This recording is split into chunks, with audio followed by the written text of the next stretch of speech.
Hello and welcome to a discussion on the topic religious ideas of Habermas, Bourdieu and Foucault. You might be familiar with the three names I just said, but in case you are not, let me just say that all three of them are notable contemporary social and cultural theorists. While the German sociologist and philosopher Habermas is best known for his theories on communicative rationality and the public sphere, the French sociologist Bourdieu is best known for his theories of class distinction, power and practice, media and cultural reproduction. Foucault, another important French philosopher and social theorist, is best known for his addressing the relation between power and knowledge and how they are used as a form of social control through various societal institutions. So, what we see is the work of these three on religion was very much limited, but interestingly their religious ideas hold great significance in theological studies, particularly in the field of sociology of religion. So much so that present day religion and religious deliberations cannot be studied without taking into account the contributions of these thinkers.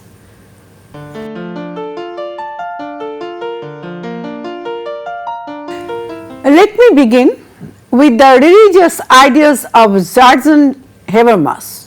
Now, it is important to remember that Habermas was largely influenced by Max Weber's theory of rationalization and secularization.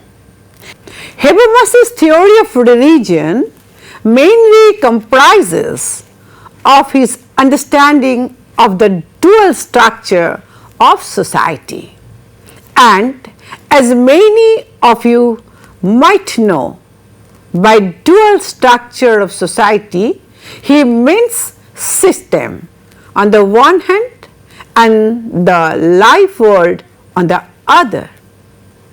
For Habermas, religion is fundamental to social evolution, something that he intended to imply in his work Legitimation Crisis. He wrote that due to the process of modernization, religion has been delimited only to questions of meaning and purpose.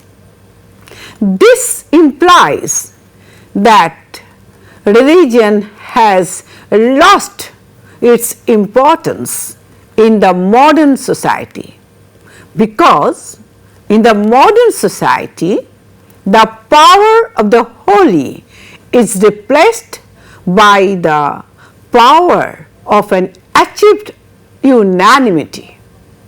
But there is one exceptional case where religion may have a function. This is in the communication process of the life world.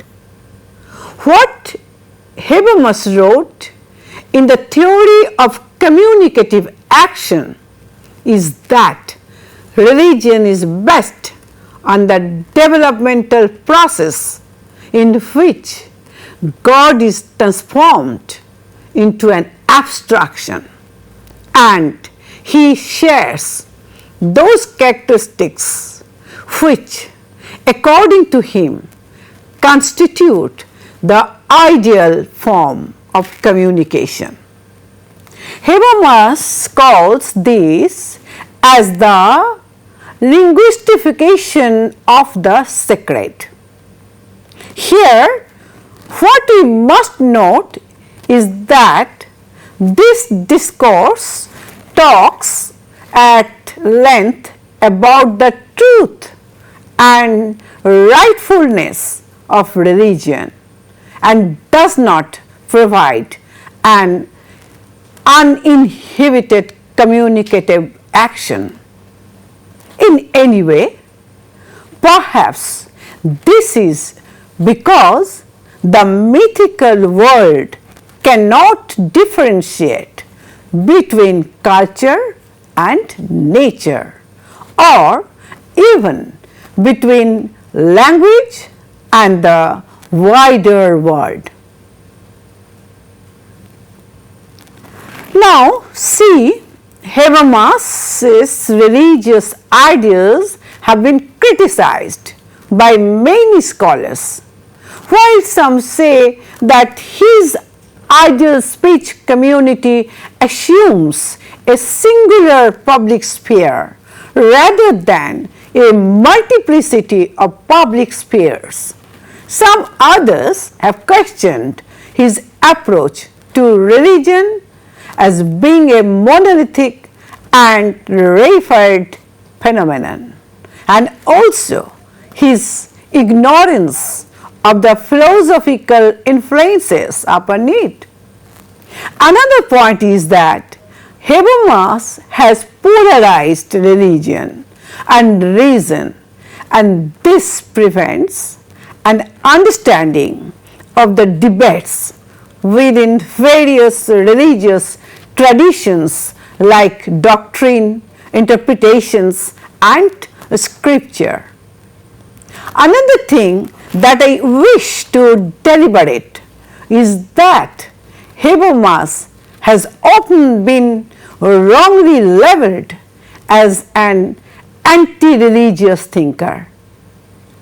He was not anti-religious, but he was a secularist who acknowledged the importance of religion in shaping the identity of the West. In fact, he had also come up with the point that religion has quite an important role to play in the social development. While he had emphasized on the transfiguration of religious statements made in the public sphere into a general language, he repeatedly keeps emphasizing that secular actors must also be willing to understand the concept of religion.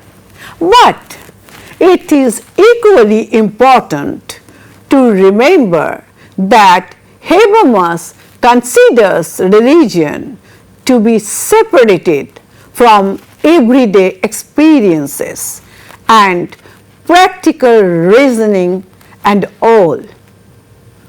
He fails to understand that religious identity can be one of the many identities that can be present simultaneously in an individual.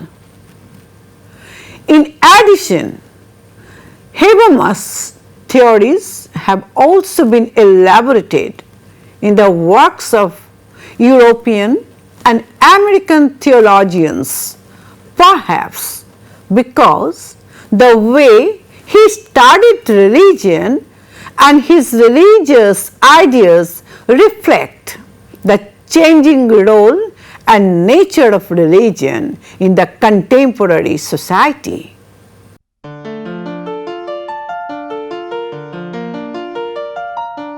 I now move on to discuss the religious ideas as propounded by the French thinker Pierre Bourdieu. To begin with, Bourdieu's immense contribution in this regard lies in the usage of words like belief and field words that have been developed from the social scientific study of the field of religion itself. What we also find is that, especially in his work Outline of the Theory of Practice, that was published in 1977, that Bourdieu was greatly influenced by the works of many classical sociologists like Karl Marx and Max Weber. In this sense, that he wanted to identify those strategies that the dominant classes use to preserve their power and prestige. Being inspired by Weber, as I already said, Bourdieu studied Weber's theory of religious power by employing his concept of field. He then came to the conclusion that processes such as urbanization and division of labor formed a considerably autonomous religious field that in turn is characterized by the relations between the common men and religious agents like the prophets and priests. Bourdieu also said that the battle for religious power is associated with the battle for religious legitimacy. Well, religious legitimacy is actually the legitimate power exercised by certain specialists to improve the practices and worldview of common men by foisting on them a religious habitus, that is to say, a matrix of religious perceptions. So, eventually what happens is the dynamics of the religious field in turn get characterized by the conflicting relations between the specialists and also by the exchange relations between the specialists and the commoners. It would be important to mention that Weber's ideas of charisma and legitimacy in developing his theory of symbolic power, as I say, symbolic power, let me say that the term symbolic actually refers to the construction of that reality that establishes order and meaning in the social world. He further went to talk of religious legitimacy after being inspired by Weber's ideas of legitimacy. He says that religious legitimacy is nothing but an expression or manifestation of religious power relations at a given time, and this is actually related to the degree to which a religious agent like a priest has got control over material and symbolic weapons of religious violence. However, what is to be noted is that Bourdieu's sociology of religion underwent change in the latter years, when in the 1990s he began to consider religion to be a part of culture. Nevertheless, many of his ideas are widely used to obtain an understanding of the various dimensions of religion even today. For example, his concept of habitus has been used to study the relations and interactions between Muslim women belonging to varying ethnic and national contexts. Some examples are the religio-political ethnic movements as well as more general issues of struggle in the USA. Interactions and relations between Muslim women of different ethnic and national backgrounds, such as the Asian Muslim women in England, etc. Like there was a study that showed how differences in social habitus affected their relations with others. Asian Muslim women, while in the early stages of their teaching careers in England, found it extremely difficult to communicate with other secular teachers because their lifestyle was poles apart from what they had. Their deepest level of communication was limited to other Asian Muslims only, and they hardly interacted with other non-Muslim women they came across. Bourdieu has also spoken about differential tests between different social classes in his work, Distinction, that was published in 1979. Here in this book, he wrote that the religious tests and practices of high status individuals have a great impact on religious diffusion. Like the famous Hollywood actor Richard Gere or Madonna, renowned American singer and songwriter follow Tibetan Buddhism and Kabbalah respectively. So, to sum up this part, what we can say is that Bourdieu's religious ideas are very much associated with power and domination. His studies provide an understanding of how meaning and identity can be developed from power, and also how religion itself becomes a distinction in the contemporary society.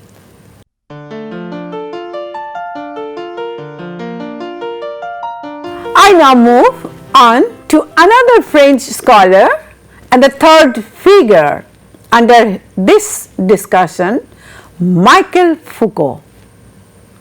See, Foucault has not discussed religion and the associated themes of religion at length. Initially, his focus on the repressive nature of religion and on the death of God discussion.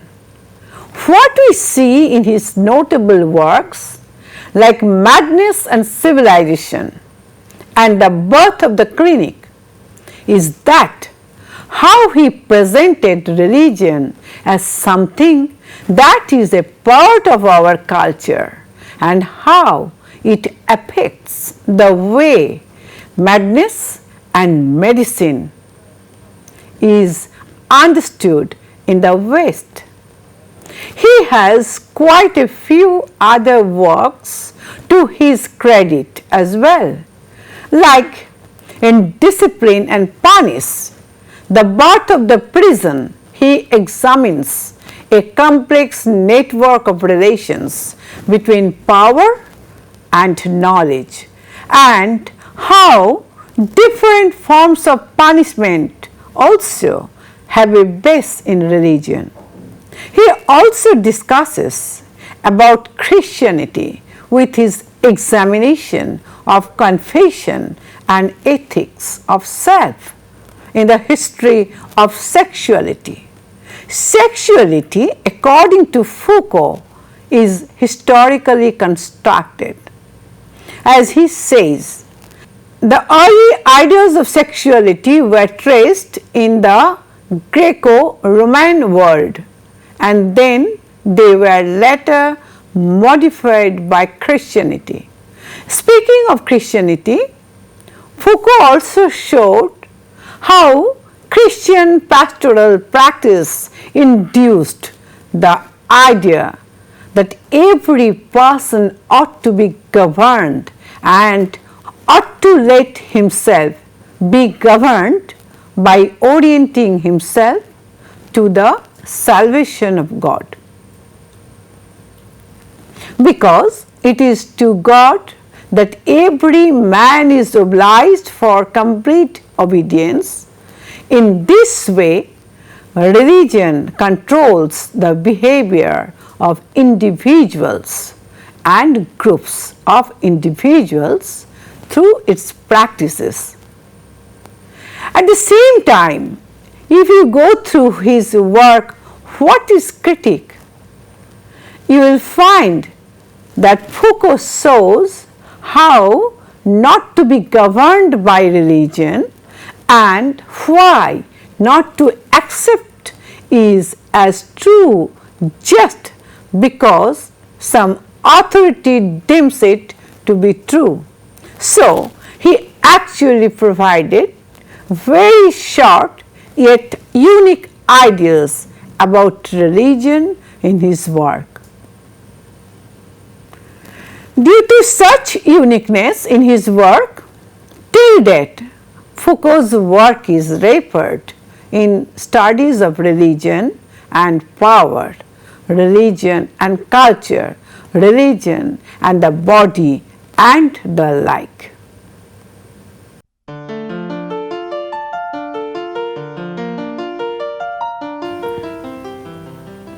So long I have spoken of the religious ideas and perspectives of Habermas, Bourdieu, and Foucault. What is common in the works of all these three thinkers is power, as you might have understood by now.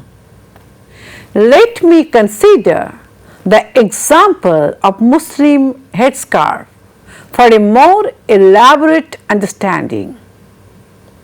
You see, the Muslim headscarf is a much disputed religious symbol since it is often questioned in terms of power in the contemporary Western societies and even in some Muslim societies. In Habermas's theory of power, communicative power is one of the most important concepts. Communicative power arises between those actors who, in solidarity, try and search for the correct norms for social interaction and act accordingly. If the same thing is applied to the case of the Muslim headscarf, you will notice that it prevails only in the private sphere of the lives of those Muslim women. So, what happens in the public sphere then? In the public sphere, identity politics becomes a key aspect. Social and religious movements focus more and more on the minority groups, precisely on the formation of their personal identity and soliciting respect for their differences. Habermas asserts that this politics of recognition is the main and perhaps the ultimate concern of the public culture. But later in his works, Habermas speaks of religion only by drawing its references to rationality. By this, the headscarf or hijab, as you might say, can be used by Muslim women in the public sphere as a religious symbol only if they stand for the use of this symbol in line with universal norms for a rational controversy. Thus, hijab, whose practice was restricted solely in the private sphere, can be brought out into the public sphere as well. On the other hand, for Pierre Bourdieu, the hijab denotes a symbol of misrecognition because the real and the worldly conditions get camouflaged. This means that male religious authorities exercise their power and control over the women, despite the fact that female scholars are also present. Coming to the ideas of Foucault in this context, an understanding of body politics is essential. What Foucault says is that the human body experiences and undergoes many changes since religious groups are very much engaged in body politics and arguments about what should be done with the body and what not. In this sense, the hijab epitomizes a part of body politics that holds a lot of significance with regard to key political issues in multicultural societies.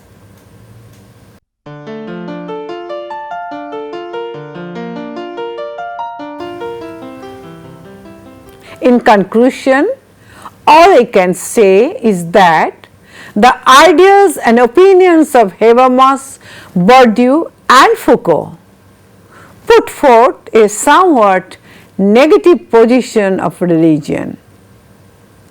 Particularly, Bourdieu and Foucault have considered the hijab to be a rather despotic thing. Habermas's views too cannot be overlooked because he had highlighted on the rights of Muslim women and other minority groups by linking the concept of power to laws, to norms and to principles as well. All three of them reveal a negative position of religion in society through their study of religion and power. Thus, what remains interesting is that all of these three thinkers on whom this module was structured have in their own ways helped us understand the different changes of the religiously multitudinous modern societies. With this, we come to an end of the discussion on the topic religious ideas of Habermas, Bourdieu and Foucault. Thank you for attending the lecture. We shall meet again in some other discussion on some other topic.